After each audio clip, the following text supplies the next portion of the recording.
Okay then, so what about the complicated positions? Complicated positions, there are a lot of complicated positions. I think we saw some, or we're going to see some. We're probably going to go see We're going to some. go see some, okay. There are a lot of very, very complicated positions that you'll see in yoga. There's one, for example, and this is someone who is, you know, a very advanced practitioner, has been practicing for... Like how advanced? Pretty advanced is another one, you know, but everybody's different. So for some people, back bends are very easy, so that position that we just saw might not take someone that long. But for most people, you know, this is someone who's been practicing for maybe 10 years. Same here. You need a lot of hip flexibility to do this, a lot of strength, sense of balance. So these more advanced poses are for people who've been practicing for a long time. You work up to this very gradually. Okay. Very, very gradually. And also so like kids doing yoga. Baby doing yoga. Yes, they have a lot of kids yoga classes, and there are definitely kids yoga classes. So what is the benefit for the what is the benefit of doing yoga for the babies? For kids when they do it? Mm-hmm. Well, the nice thing about children is that they're born with beautiful, fresh bodies and beautiful alignment, and so yoga can help keep them in that state. Okay then. I heard animals do yoga. Well, there is a yoga class called Doga for dogs. For dogs. So only dogs can do yoga? Well, I mean, that's the only class that I've heard of. But animals are the inspiration for a lot of yoga poses. For example, downward dog, crow pose, cat-cow, all of these different poses came out of looking at animals. Okay then. Mm-hmm. So you think you can give us a brief session of yoga? Sure, absolutely. So why don't we both step to the front of our mats. We'll start in Tadasana. Mm-hmm. And the first thing you want to do is you want to feel your feet grounding down. And again, you want to have this sense of opening through the collarbones. And as the feet ground down, you want to have a feeling that the spine is floating up towards the ceiling. The spine? The spine and the head are floating up towards the ceiling. Good. And then from there, we're just going to connect to the breath. So you're just going to inhale the arms out and up. And then exhale the arms back down. And let's do that again. Inhale the arms out and up. And exhale the arms back down.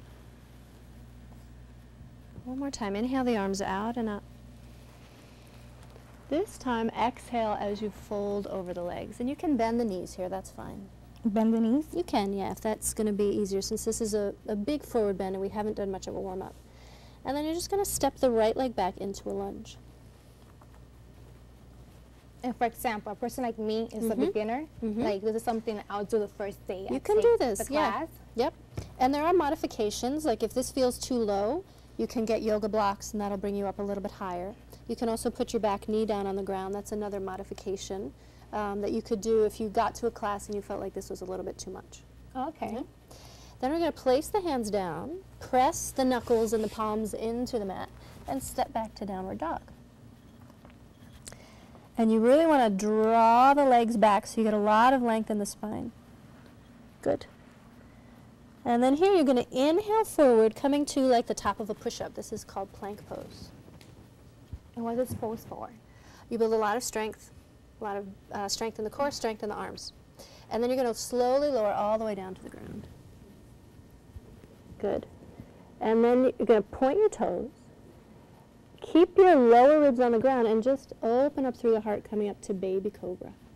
Baby cobra? Baby cobra, yeah. There's a bigger... Why baby cobra? Well, this is baby cobra, and then this is full cobra. Okay, so what baby and what full cobra? Yeah. But we're going to start with baby just because we're getting warm. And then we're going to press down again, coming back to downward dog. Good. Under dog. Downward dog. Reach the right leg up. And then step forward into a lunge. Take a nice long inhale here. And then as you exhale, step the back foot forward. Good. And inhale the arms out and up. Exhale the arms back down. Can you lose weight by doing yoga? You can lose weight doing yoga, yeah. It's pretty physical. And also you get a clearer sense of alignment, and sometimes you just feel a little bit lighter. So sometimes you also just look like you've lost weight because you have a clearer sense of alignment and a lighter energy.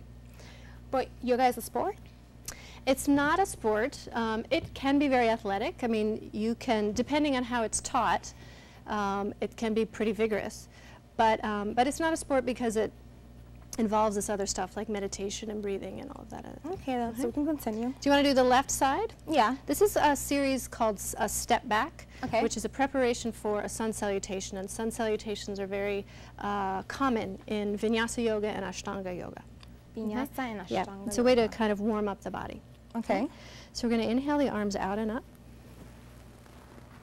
Exhale, fold over the legs. Left leg steps back into a lunge. And then exhale back to downward dog. Again, inhale forward to plank. Lower all the way down. Point the toes. Inhale up, baby cobra. Exhale back, downward dog.